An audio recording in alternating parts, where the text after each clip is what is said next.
Bonjour, Bonjour. nous sommes ici encore une autre fois, mais avec une autre Allah et avec une autre invitée pour alors travailler sur les accents, mais les accents vus par...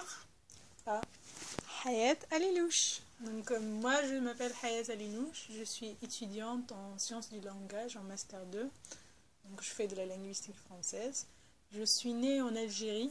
Donc l'Algérie c'est un pays qui se trouve en Afrique du Nord, donc pour ceux qui ne connaissent pas. Donc j'ai appris la langue française quand j'avais l'âge de 9 ans. Donc je l'ai apprise en Algérie. Ouais, mais pourquoi tu as appris le français? Parce que tu as voulu l'apprendre, tu étais obligé, c'était obligatoire. Non, chez nous, le français, comme avant on était colonisé par la France, donc le français est resté la première langue étrangère qu'on parle. Donc à l'âge de 9 ans, elle est imposée dans le système scolaire. Donc je l'ai apprise ainsi. Donc, Et comment c'est alors ta perception par rapport au français en Algérie?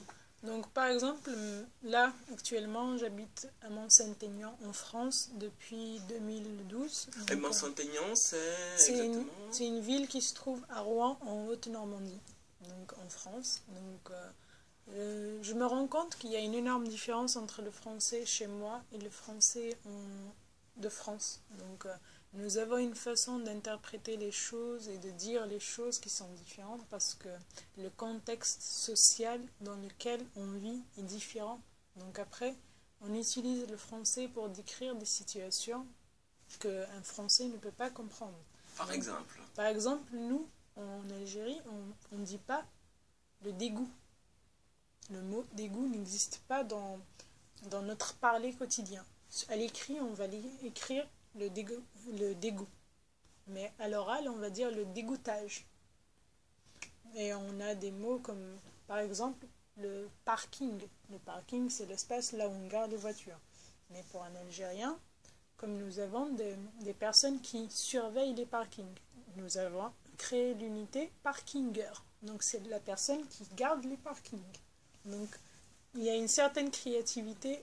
C'est pour ça d'ailleurs qu'on dit que l'avenir du français est en Afrique. En Afrique, oui. Donc nous avons une certaine façon de créer des choses qui correspondent à notre situation.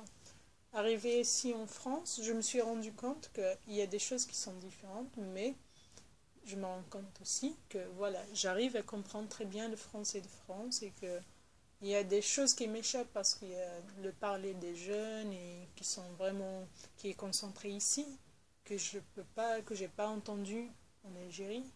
Donc il y a des choses que je comprends, mais il y a certaines expressions que j'arrive pas encore à comprendre.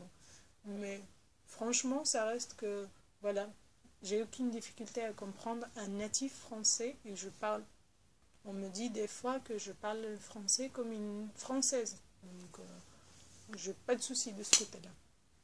D'accord, merci. Par rapport à la langue française et par rapport à la langue portugaise. Donc là déjà, je parle pas le portugais malheureusement. Boa tarde. Donc, mais après, donc en écoutant mes amis, déjà Gregorio, donc et mes autres amis, je connais des gens qui parlent le portugais. J'ai remarqué que le portugais est une langue, elle est jolie, mais il y a quand même beaucoup d'accents et on entend beaucoup de che portugais. Le che, c'est tout ce que... Moi, c'est ça que je retiens du portugais.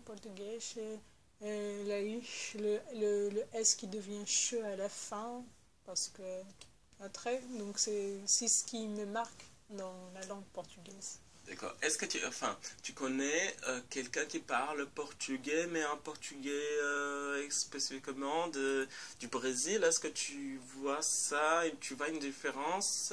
Parce que tu sais que moi, je suis brésilien, mais Oui. donc cette différenciation...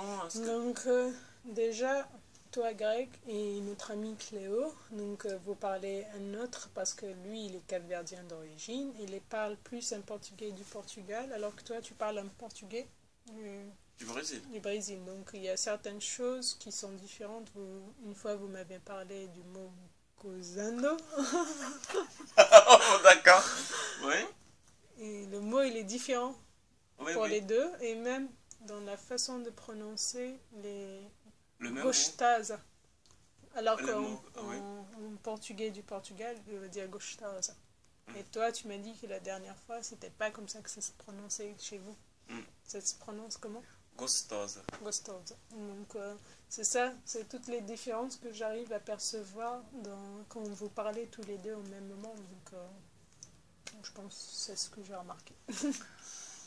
Merci beaucoup, Hayat. Il n'y a pas de quoi, donc je vous encourage à apprendre le français et il n'y a pas besoin d'être un natif pour parler et comprendre bien le français. Donc, Le plus important, c'est la communication. oui, donc j'espère vous voir très bientôt ici en France et pourquoi pas profiter d'un séjour linguistique tous ensemble. Merci. Au revoir. Au revoir. Au revoir. Bonjour.